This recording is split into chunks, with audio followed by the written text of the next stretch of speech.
You burst from your egg pod alongside about 80 siblings, all crammed together in a tiny underground chamber like the world's worst family reunion. Welcome to life. Your first achievement is simply digging yourself out of the sand, pushing through soil particles 10 times bigger than your head. Your soft, pale little body flexes with every movement, still tender from forming inside that egg. Congrats on the workout. You'll need those muscles for your 6-week sprint to the finish line that is your entire existence. You're not even a full centimeter long at this point, just a squishy white noodle with legs eager to experience the world before it inevitably crushes you. You emerge into blinding desert sunlight, your soft exoskeleton barely hardened, looking like a miniature adult but without the wings. Just a jumped-up sand flea with ambitious dreams. The moment your antennae taste air, you're already hungry. Like stomach growling, would eat anything hungry. Your entire biology is essentially just an eating machine with legs attached.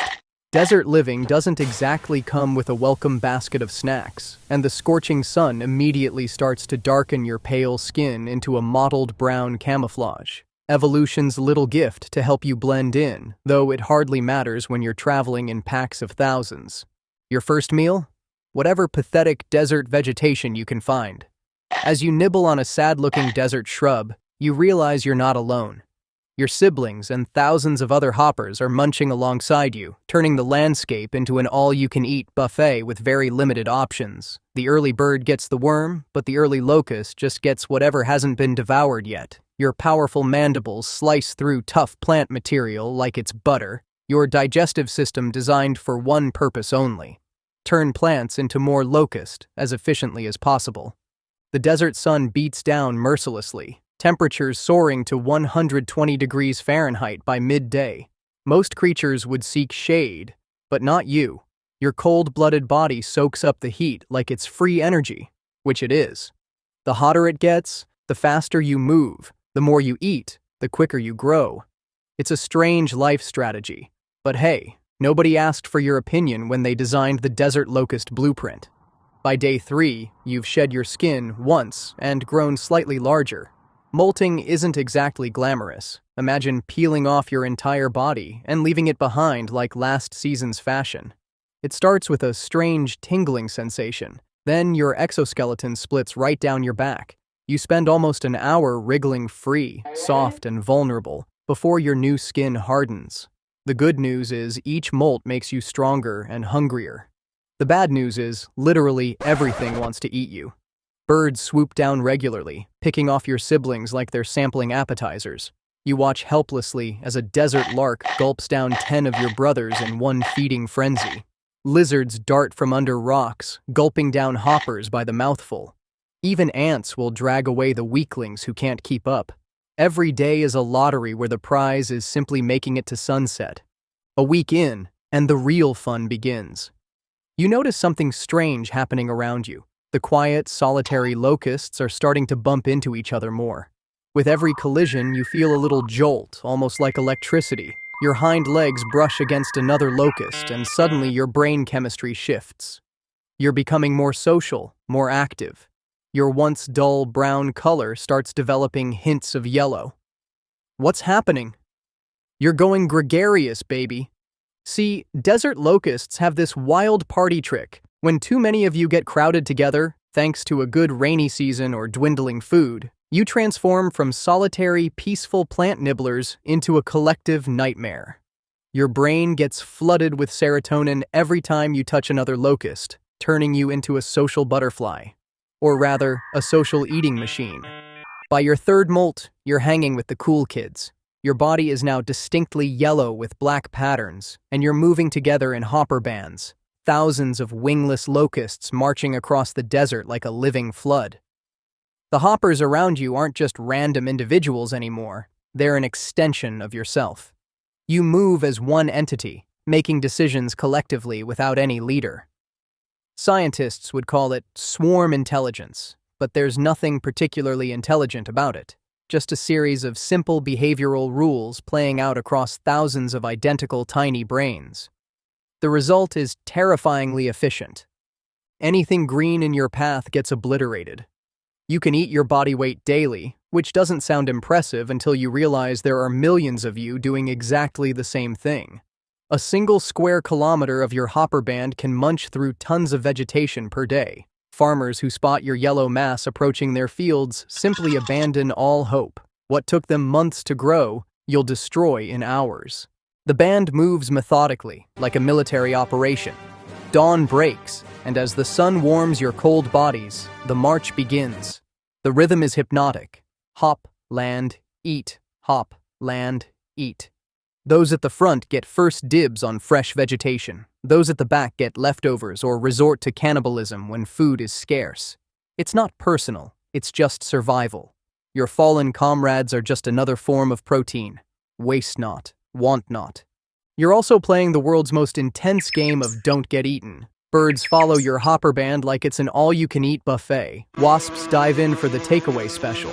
Shrikes impale your brethren on thorns, creating macabre locust kebabs for later consumption. Desert foxes and jackals paw through the outskirts of your band, gorging themselves on easy prey. After 5 molts and about 3 weeks of this chaotic desert march, something magical happens.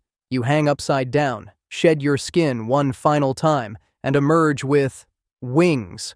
Actually, 2 pairs of them. Tough forewings for protection and delicate hindwings for actual flying. They unfurl slowly from your back, crumpled and wet at first. Congratulations, you've reached adulthood. Most of your siblings didn't make it this far, so take a moment to feel special before the existential dread sets in. You've got maybe 3 more weeks to live if you're lucky. Those tiny wings don't look like much, but they're marvels of natural engineering. They can carry you hundreds of miles without rest, beating continuously at about 16 flaps per second. They generate their own lift and thrust, allowing you to reach speeds of up to 20 kilometers per hour. Not bad for something that was a worm-like creature just weeks ago. The physics of your flight would impress aerospace engineers if they weren't too busy figuring out how to kill you and your millions of friends. Your daily routine becomes simple. Wake up, warm up in the morning sun, fly with the swarm for hours, devour any vegetation you land on, rest, repeat. You can travel up to 150 kilometers in a single day, which is pretty impressive for something the size of your pinky finger. The swarm follows the wind and rain, always seeking fresh fields to destroy. Weather patterns become your navigation system. You ride the fronts of storms, intuitively sensing shifts in barometric pressure that signal rain, which means new plant growth, which means food. About a week into your adult life, it's time to think about continuing the species, if you can call it thinking.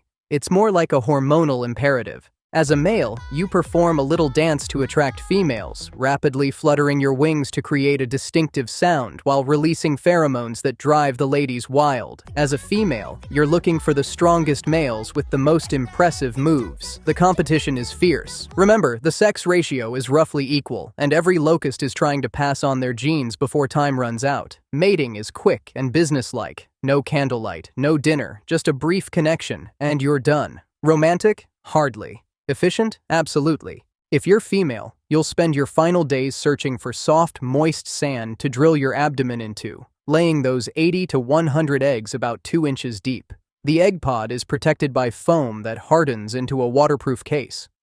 Your final act of motherhood is basically creating a time capsule of future destruction. How thoughtful of you. This is where you differ from many insects.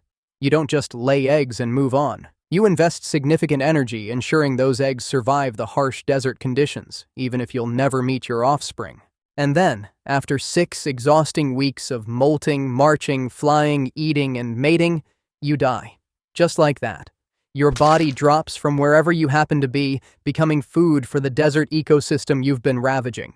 No retirement plan, no golden years, just sudden system failure. Your tiny heart stops mid-beat, your wings freeze mid-flap, and gravity claims another victim. The circle of life at its most brutally efficient. The best part? The eggs you laid will wait patiently in the sand until the next rain. They can stay dormant for months or even years if necessary, an insurance policy against drought. Then they'll hatch, and the whole apocalyptic cycle begins again. You won't be there to see it, of course.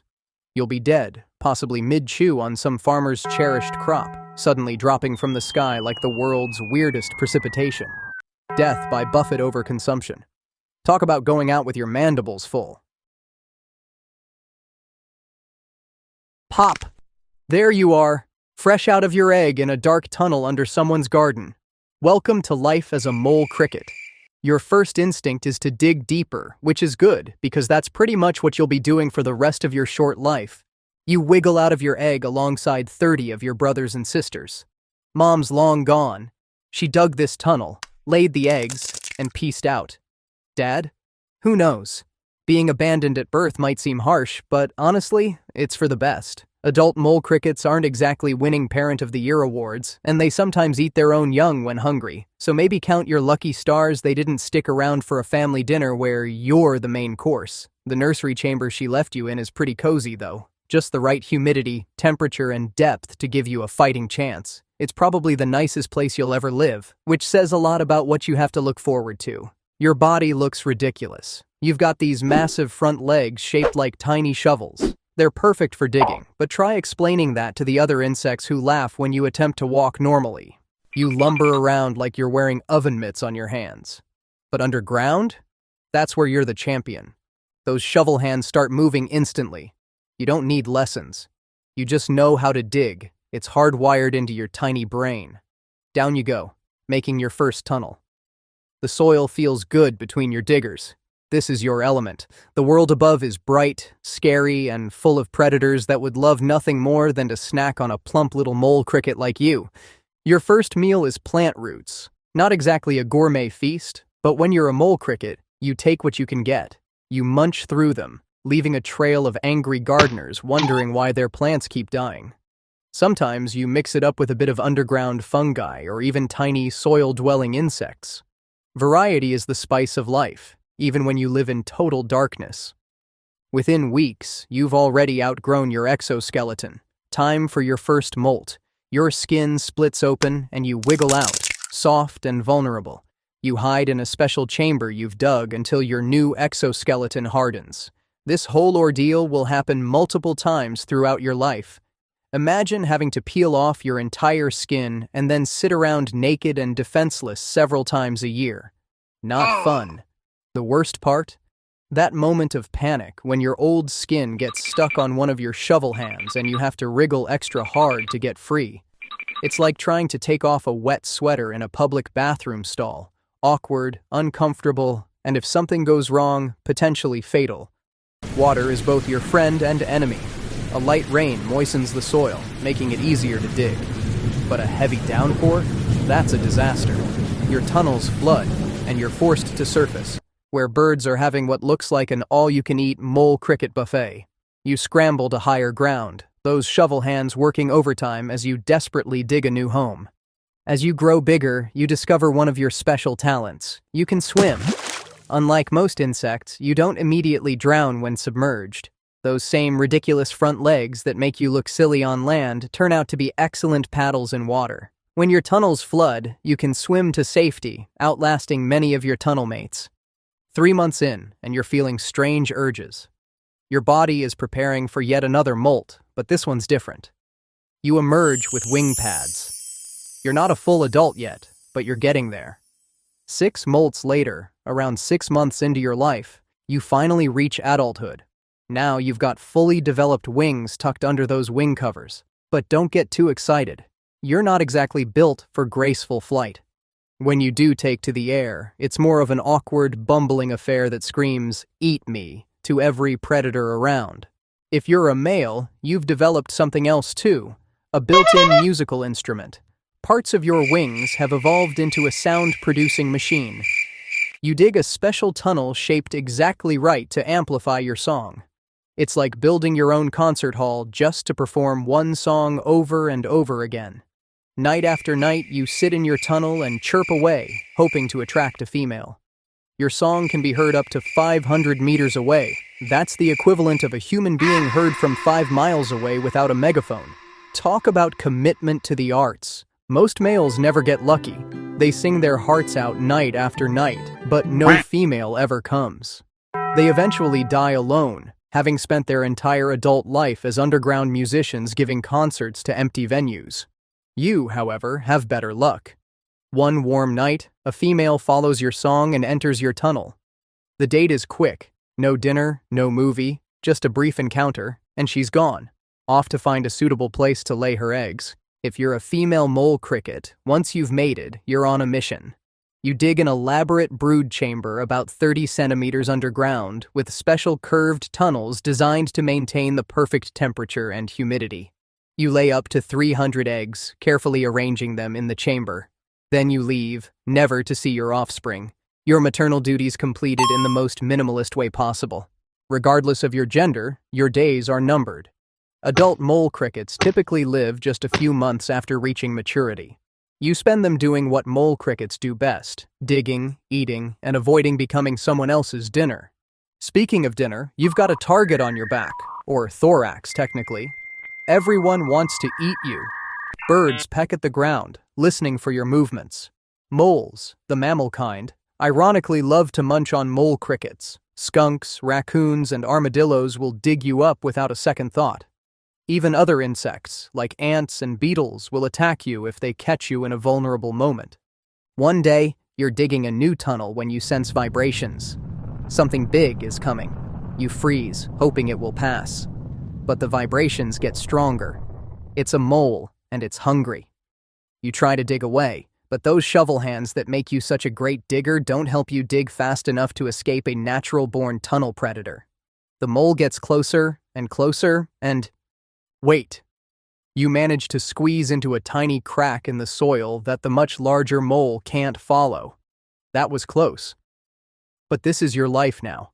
Constantly digging, constantly hiding, constantly one step away from becoming something's snack. Winter approaches, and if you live in a colder climate, you dig deep, really deep. You can burrow down almost a meter underground to escape the frost.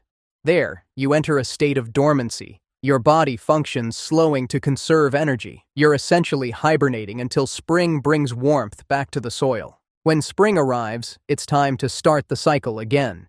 You emerge from your deep winter bunker, hungry and ready to mate once more if you haven't already.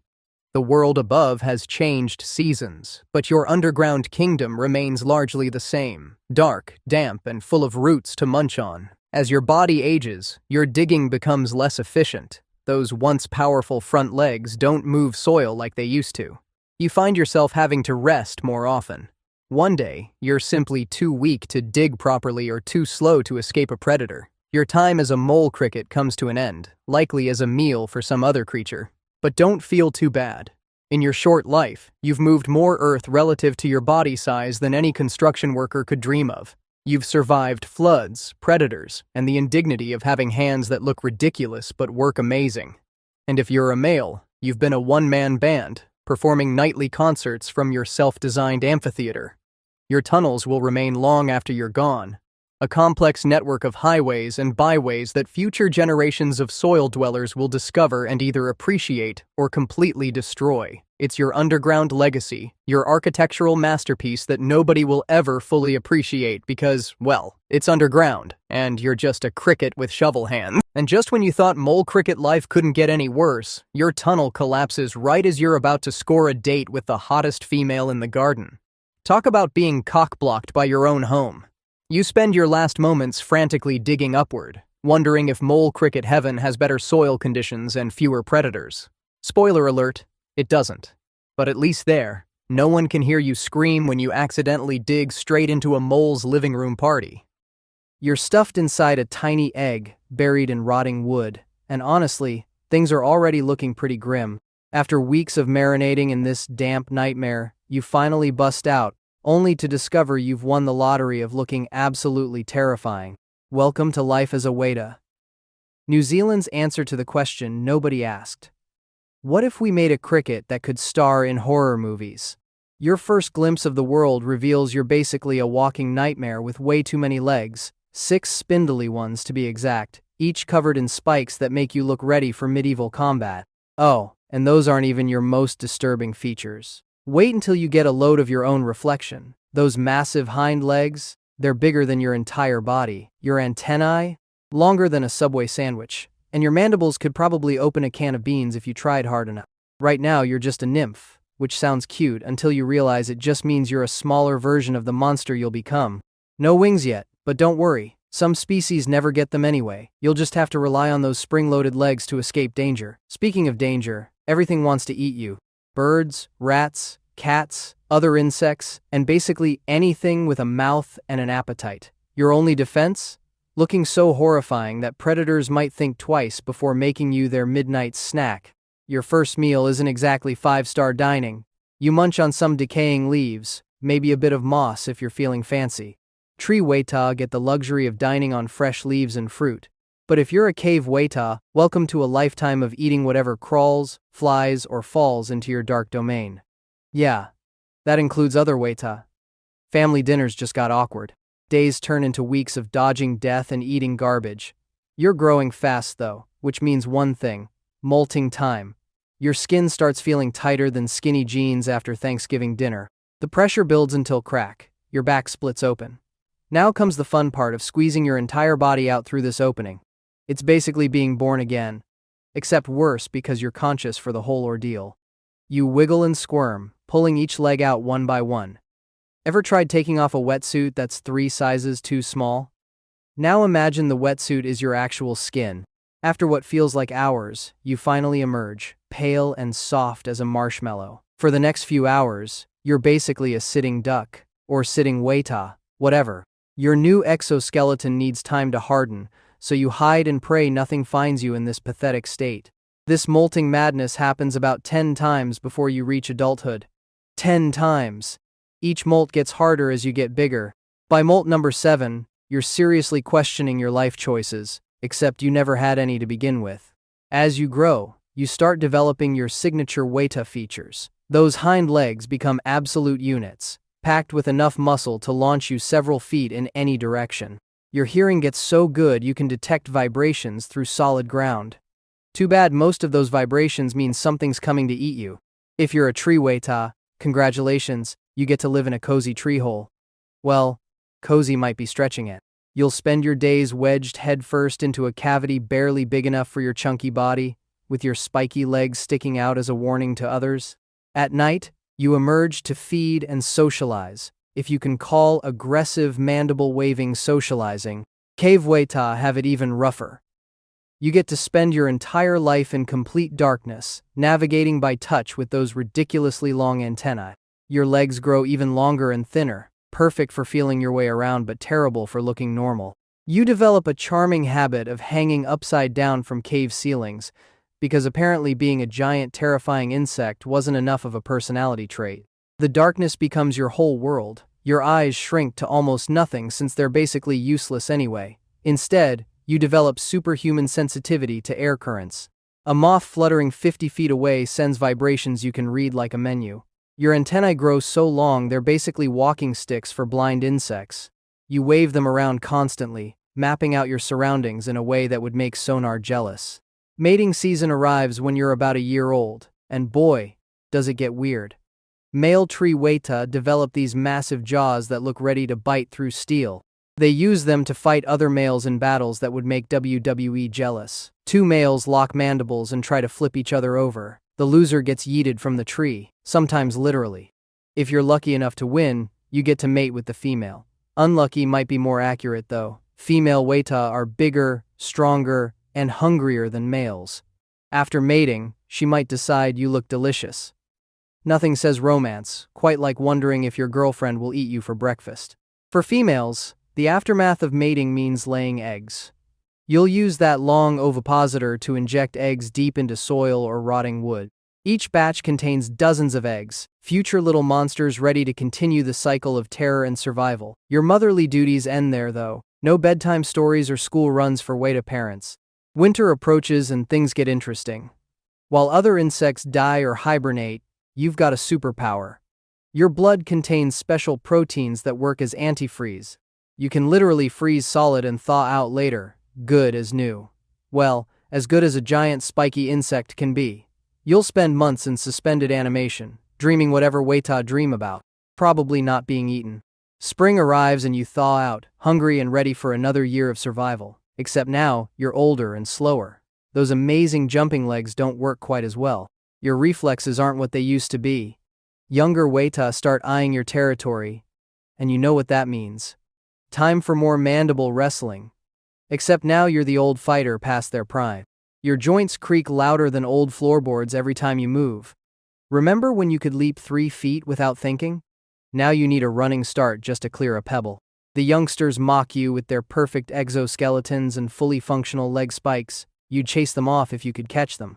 You lose more fights than you win these days. Your tree hole gets taken by some young punk with bigger jaws and better moves. You're forced to find shelter wherever you can. Under bark, in rock crevices, anywhere that offers protection from the elements and predators. Your exoskeleton shows its age, scarred from countless battles and narrow escapes. Missing legs are common at this point. Maybe you lost one to a bird, another to a rat. You adapt, learning to move with whatever limbs remain. It's not graceful, but grace was never really your thing anyway. Food becomes harder to find and catch.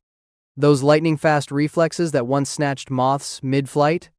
Gone. Now you settle for whatever doesn't move too fast. Dead insects, fallen fruit, the occasional unlucky slug. Your standards have definitely dropped. One night, you sense vibrations approaching. In your prime, you'd have sprung away instantly. Now? You turn slowly, too slowly. A ship rat, one of many invasive predators that have made your life miserable, closes in.